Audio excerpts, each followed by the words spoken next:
Hello बच्चों, आप लोगों का मिथिलानी टीचर सुप्रिया यूट्यूब चैनल पे स्वागत है। पिछली क्लास में हम लोग परसेंटेज का पार्ट 1 पढ़े थे। आज का जो हमारा वीडियो है वो परसेंटेज पे ही है आधारित, लेकिन पार्ट 2 है ये, क्योंकि उसमें जब हम लोग पढ़े थे तो कुछ टाइप छूट गया था। जैसे कि जनसंख्या पे आधारित क्वेश्चन छूट गया था, मशीनों की मूल्य में घटना, इससे हम कैसे परसेंटेज फाइंड करेंगे, तो इस टाइप का क्वेश्चन छूट गया था जिसको हम लोग आज के वीडियो में देखेंगे। तो चलिए देखते हैं।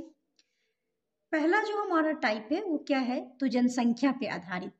जनसंख्या पे आधारित प्रश्नों के लिए सूत्र। अब हम देखते हैं कि जनसंख्या में पहले हम समझेंगे कि जनसंख्या, मानते हैं कि किसी शहर की जनसंख्या जो है वो क्या है, पी है, तथा 8% वार्षिक दर से बढ़ती है। अगर हम बात करें किसी भी शहर की जनसंख्या की, तो शहर में क्या होता है, न्यू बेबी बॉर्न होते रहते हैं, बच्चे पैदा होते रहते हैं, तो उसकी जनसंख्या क्या होती रहती है, बढ़ती रहती है।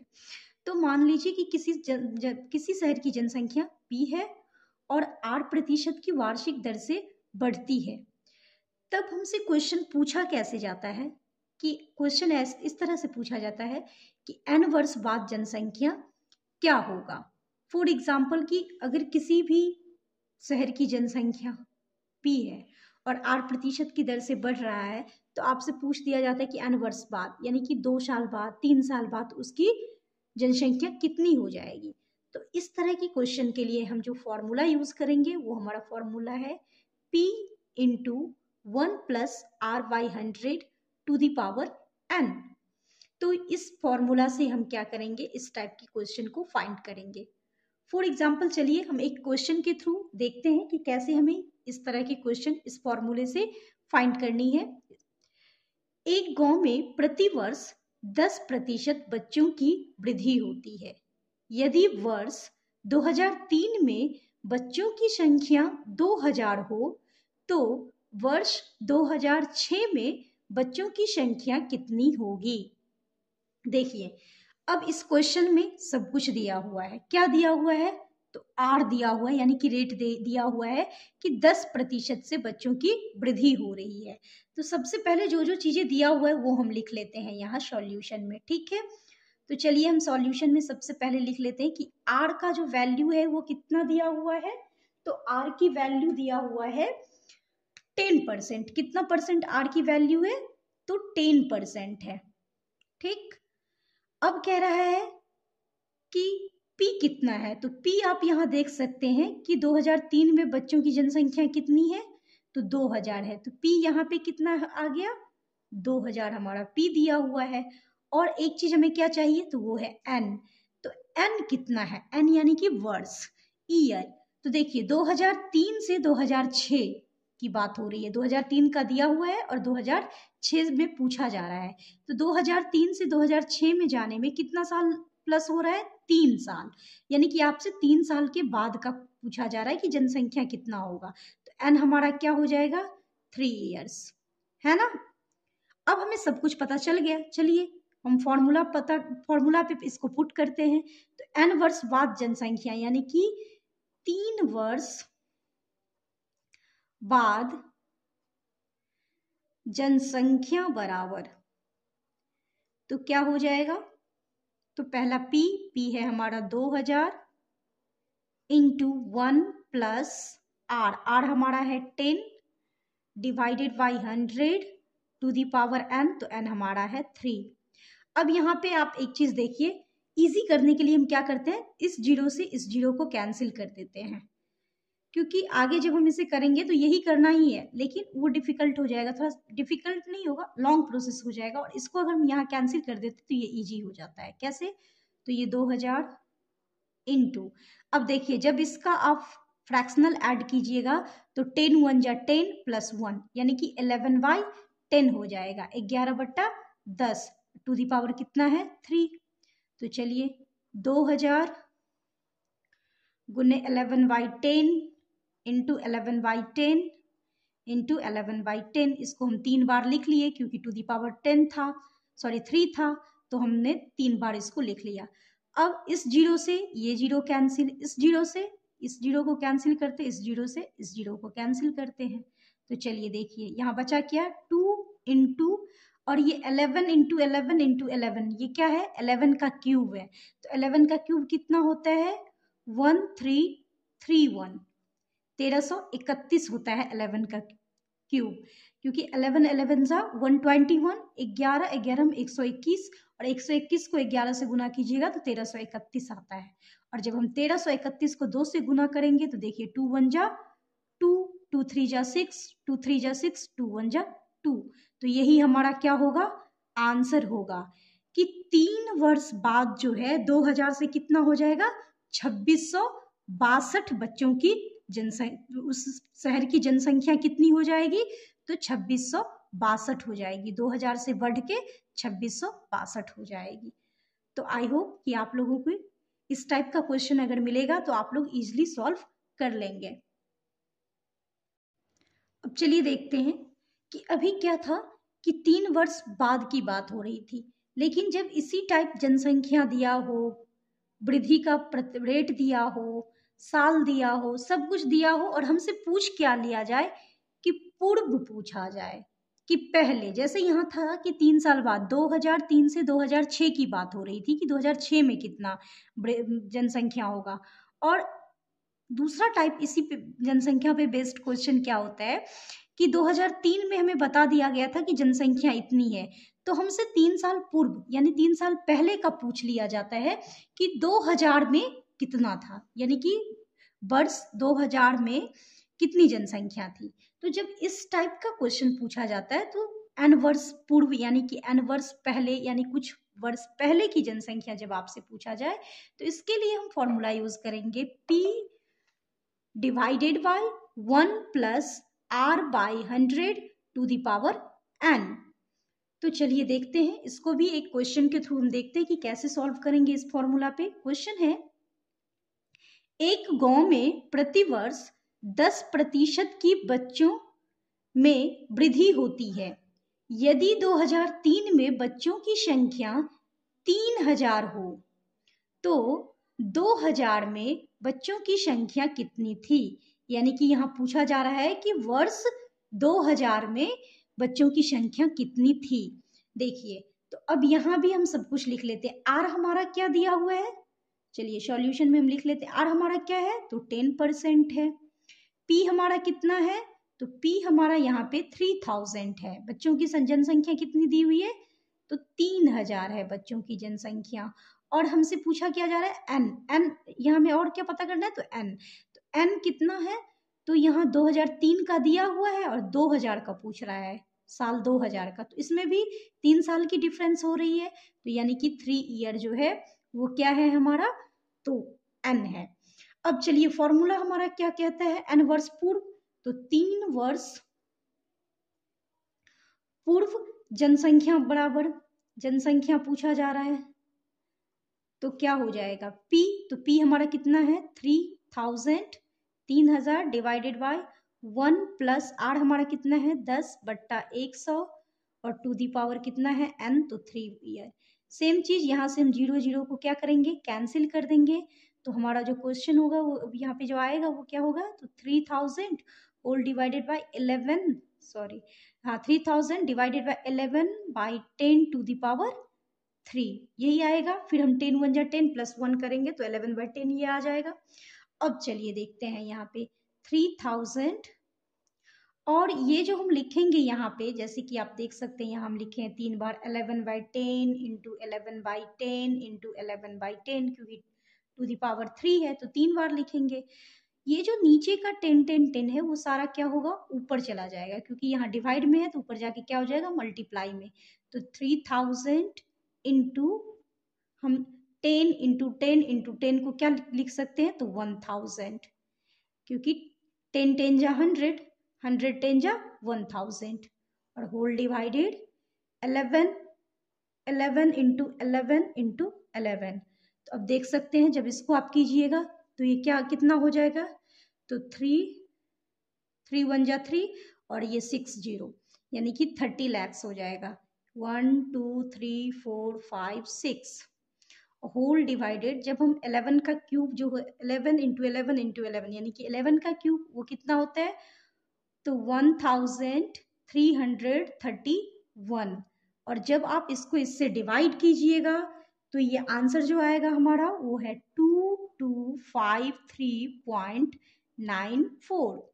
तो आप देख सकते हैं कि 3 साल पहले यानी कि 2000 ईस्वी में, वर्ष 2000 में जो उस गांव की जनसंख्या थी वो थी 2253.94।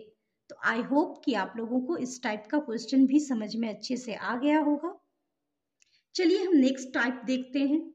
नेक्स्ट टाइप भी जनसंख्या पे ही है, लेकिन इसमें क्या है कि हर साल दर जो है वो चेंज होता है। जैसे अभी हमने देखा तो वो एक फिक्स दर था कि हर साल 10% बढ़ रहा है, लेकिन अभी क्या है कि हर साल अलग अलग परसेंटेज पे बढ़ रहा है। चलिए देखते हैं। माना किसी शहर की जनसंख्या P थी तथा इसमें पहले, दूसरे व तीसरे वर्ष में क्रमशः R1%, R2% तथा R3% वृद्धि होती है, तब 3 वर्ष बाद जनसंख्या, तो 3 वर्ष बाद जो जनसंख्या हमें फाइंड करना होगा वो इस फॉर्मूला पे फाइंड करना होगा। हमारा फॉर्मूला क्या है, तो ये देखिए यहाँ हमने लिखा है P इंटू 1 प्लस R1 बट्टा 100 into 1 plus R2 by 100 into 1 plus R3 by 100। देखिए यहाँ 3 साल का दिया हुआ था अलग अलग प्रतिशत 1, 2, 3। कभी कभी क्वेश्चन में क्या करता है, सिर्फ 2 ही दिया रहता है, तो अगर 2 ही दिया रहेगा तो R1 और R2 ही हम लेंगे, सिर्फ R3 नहीं लेंगे। तो चलिए देखिए इसको भी हम एक क्वेश्चन के थ्रू देखते हैं। किसी जनपद की जनसंख्या 8500 है, 8500 है। इसमें प्रथम वर्ष में 20% वृद्धि हो तथा द्वितीय वर्ष में 25% वृद्धि हो, तो 2 वर्ष बाद इसकी जनसंख्या क्या होगी। अब आप इस क्वेश्चन में देखिए जनसंख्या दिया हुआ है और प्रतिशत जो है दोनों साल अलग अलग है। पहला में कितना है तो 20%, दूसरा में कितना है तो 25%। तो चलिए हम इस क्वेश्चन को सॉल्व करते हैं। जैसे कि आप देख सकते हैं यहाँ पे क्या है, तो P दिया हुआ है कितना 8500, R1 कितना दिया हुआ है 20% और R2 कितना दिया हुआ है 25%। तो फॉर्मूला हमारा क्या है, फॉर्मूला हमारा क्या है, तो फॉर्मूला है P इंटू, तो यानी 8500 इंटू 1 प्लस R1, तो R1 है 20 बट्टा 100 इंटू 1 प्लस R2 है 25 बट्टा 100। चलिए अब यहाँ पे 20 पंचे 100, 25 चौका 100, तो 8500 गुने, जब इसको आप कीजिएगा फ्रैक्शनल ऐड तो 5 1 जा 5 और प्लस यहाँ पे 1 हो गया, तो 5 1 6/5 ये हो जाएगा, इनटू जब इसको कीजिएगा तो 4 1 जा 4 और प्लस 1 तो 5/4 हो जाएगा। चलिए देखिए 5 से 5 कैंसिल कीजिए और इसको 4 से कैंसिल कीजिए, तो 4 2 जा 8, 4 1 जा 4, कैरी बचा 5 में से 4 चला गया, कैरी बचा 1 तो ये 10 हो गया, 4 2 जा 8 तो फिर 2 यहाँ पे 20 हो गया और 4 5 जा 20। तो अब आप जब 2125 को 6 से मल्टीप्लाई कीजिएगा तो आंसर हमारा कितना आएगा, तो आंसर जो हमारा आएगा 6 5 जा 30 का 0 कैरी 3, 6 2 जा 12 और प्लस 3 तो 15 का 5 कैरी 1, 6 1 जा 6 और 1 7 और 6 2 जा 12, 12,750। तो ये इसकी क्या हो जाएगी 2 साल की बाद की जनसंख्या हो जाएगी। तो ये क्वेश्चन में 2 साल दिया था, आपको हो सकता है कि 3 साल दिया हो और तीनों साल का जो वृद्धि है वो अलग अलग प्रतिशत में हो, तो भी हम इसी फॉर्मूला से, चाहे 2 साल का हो चाहे 3 साल का हो, हम इसी फॉर्मूला से इस टाइप के क्वेश्चन को सॉल्व करेंगे। चलिए अब हमारा जो नेक्स्ट क्वेश्चन है, नेक्स्ट टाइप हमारा है मशीनों के मूल्य पे आधारित, कि मशीनों के मूल्य में क्या हो रही है तो मशीनों के मूल्य घट रहा है। तो इस टाइप के क्वेश्चन हम कैसे सॉल्व करेंगे? सबसे पहले चलिए देखते हैं कि क्वेश्चन किस टाइप से आता है। मशीनों के अवमूल्यन पर आधारित प्रश्नों के लिए सूत्र। माना किसी मशीन का वर्तमान मूल्य P है तथा इसके अवमूल्यन डिप्रिसिएशन की दर 8% वार्षिक है। देखिए ये जो है डिप्रिसिएशन अवमूल्यन मतलब ये हुआ कि उसके मूल्य में क्या हो रहा है, तो उसका मूल्य घट रहा है, ठीक है, डिक्रीज हो रही है उसके मूल्य में। तो पहला टाइप इस तरह से आपसे पूछा जाएगा कि n वर्ष बाद मशीन का मूल्य क्या होगा, ठीक है। अब मान लीजिए कोई 2000 में लिया मशीन और जैसे ही यूज किया 2 साल बाद उसका दाम पूछा जाएगा आपसे, या फिर क्या होता है कि मार्केट में नई नई कंपनी की मशीनें लॉन्च होती है तो पहले वाले की दर घट जाती है क्योंकि न्यू वाले में ज्यादा फैसिलिटी आता है तो वो ज्यादा मूल्यवान हो जाता है। तो ये जो दर अगर किसी भी मशीन की कीमत में कुछ प्रतिशत की क्या हो रही है, अवमूल्यन हो रही है, तो पूछा जा रहा है कि इतने साल बाद बताइए कि उस मशीन का मूल्य क्या होगा। तो इस टाइप के क्वेश्चन सॉल्व करने के लिए जो हम जो फॉर्मूला यूज करेंगे वो ये है P into 1 - R/100 to the power n। जैसे कि चलिए हम क्वेश्चन के थ्रू इसको देखते हैं। एक मशीन का क्रय मूल्य 2 लाख है, सॉरी हाँ 2 लाख है, कितना है तो 2 लाख है।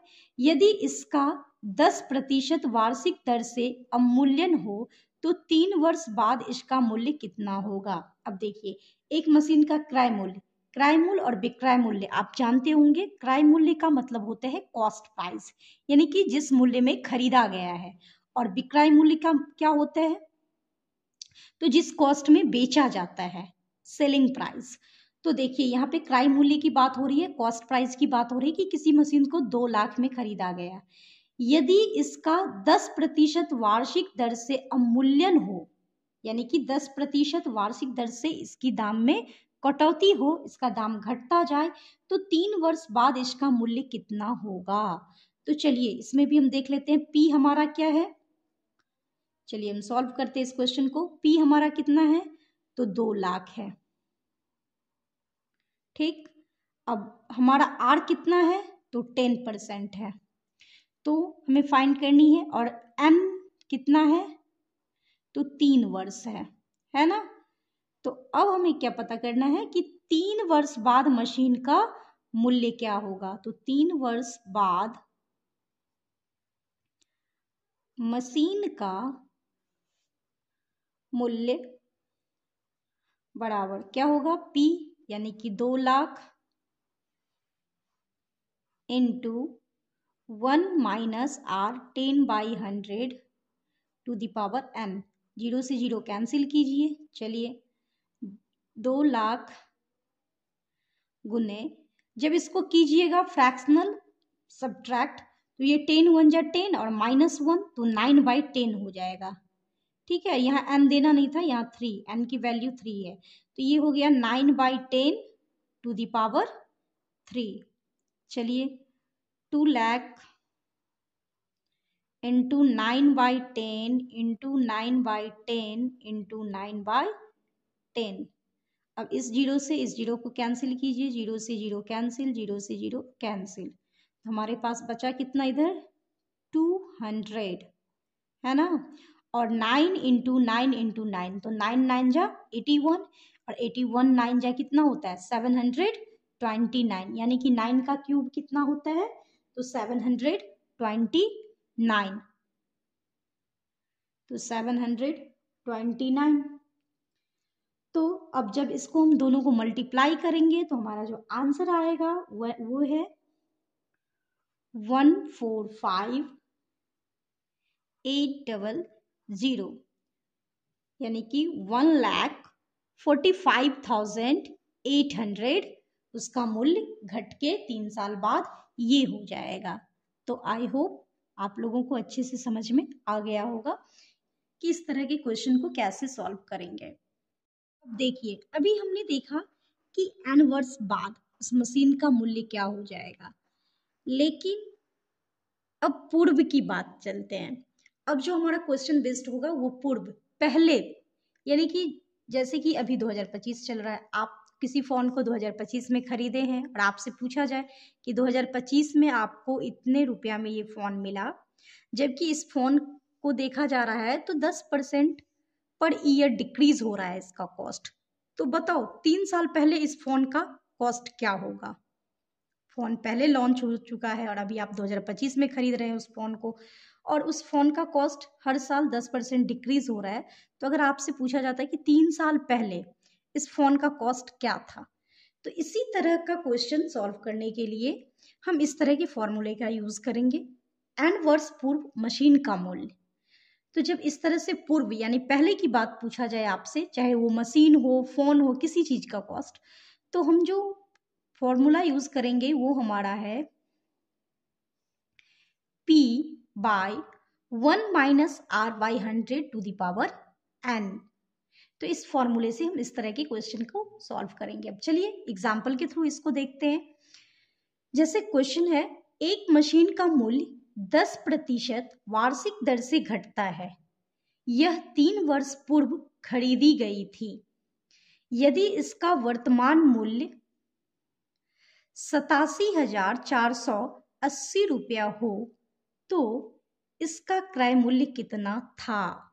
अब देखिए यहाँ कह रहे हैं फोन 3 साल पहले खरीदा गया था, लेकिन इसी फोन का मशीन 3 साल पहले खरीदी गई थी और इसी मशीन का अभी का जो वर्तमान का जो कॉस्ट है वो है 87,480। तो कह रहा है कि अभी उस टाइम 3 साल पहले जो है इस मशीन का क्रय मूल्य यानी कि कॉस्ट प्राइस कितना रहा होगा। तो चलिए इसमें हम सबसे पहले लिख लेते हैं कि कौन सी चीजें कितनी दी हुई है। तो सबसे पहले आर दिया हुआ है 10%, ठीक है। फिर हमारा एन दिया हुआ है 3 ईयर्स। फिर हमारा वर्तमान मूल्य यानी कि क्या पी दिया हुआ है कितना, तो 87,480। तो हमें सब कुछ पता चल ही गया। अब चलिए हम फॉर्मूला पे पुट करते हैं, यानी कि 3 वर्ष पूर्व मशीन का कॉस्ट, मशीन का मूल्य बराबर, तो P यानी कि 87,480 whole divided 1 minus 10 by 100 to the power 3। फिर 0 से 0 कैंसिल कीजिए, बराबर 87,480 whole divided 9 by 10 to the power 3। 87,480 divided 9 by 10 into 9 by 10 into 9 by 10। तो अब देख सकते हैं सेम चीजें यहाँ भी है कि 10 10 10 जो आपको दिख रहा है ये डिवाइड में है तो ये ऊपर चला जाएगा और मल्टीप्लाई में होगा। तो 87,480 इंटू 10 10 10 यानी कि 10 का क्यूब जो होता है वो कितना होता है, तो 1000 होगा। होल डिवाइडेड 9 का क्यूब है 9 इंटू 9 इंटू 9, तो 729। अब आप देख सकते हैं कि जब हम इस दोनों को मल्टीप्लाई करेंगे तो कुछ नहीं, ऐसे मल्टीप्लाई में आपको याद रखना है कि जो नंबर है वही नंबर आएगा, क्योंकि 1 से हम किसी को मल्टीप्लाई करते तो वही आता है। तो 8748 तो आएगा ही आएगा। साथ साथ सारे जीरो को काउंट कर लीजिए, 3 इधर 1 इधर, तो आगे 4 जीरो लगा दीजिए। इजली मल्टीप्लाई है। Divided by 729। जब आप इसको डिवाइड कीजिएगा तो आंसर जो हमारा आएगा वो है 1,20,000। तो पूछा जा रहा है कि 3 वर्ष पूर्व इस मशीन का कॉस्ट कितना था। तो स्वाभाविक है 3 साल पहले उस मशीन का कॉस्ट ज़्यादा होगा, क्योंकि डिक्रीज हो रहा है हर 10% हर साल। तो 3 साल पहले जो उस मशीन का कॉस्ट था वो था 1,20,000 और अभी वर्तमान कितना है, तो 87,480 रुपया। तो आई होप कि हमने इस दोनों क्लास में परसेंटेज पे डिपेंड जितनी भी टाइप थे वो सारे पढ़ लिए हैं। अभी भी हमारे कुछ टाइप बचे हुए हैं, जैसे कि इलेक्शन पे बेस्ड क्वेश्चन, एग्जाम पे बेस्ड क्वेश्चन, तो वो हम लोग नेक्स्ट क्लास में देखेंगे। आई होप अभी तक हमने परसेंटेज के बारे में जितना पढ़ा, आप लोगों को जितने अलग अलग टाइप के क्वेश्चन पे बेस्ड अलग अलग टाइप के क्वेश्चन सॉल्व करके मैंने आपको समझाई, इससे आप लोगों के डाउट अच्छे से क्लियर हो गया होगा। अब अगर किसी भी एग्ज़ाम में आप लोगों को इस टाइप के क्वेश्चन मिलते हैं तो मेरा उम्मीद है कि आप लोग अच्छे से सॉल्व ईज़िली वे में कर लीजिएगा। अगर आप लोगों को ये वीडियो पसंद आया तो आप लोग इस चैनल को लाइक करें, सब्सक्राइब करें और अपने दोस्तों में अधिक से अधिक शेयर करें। धन्यवाद।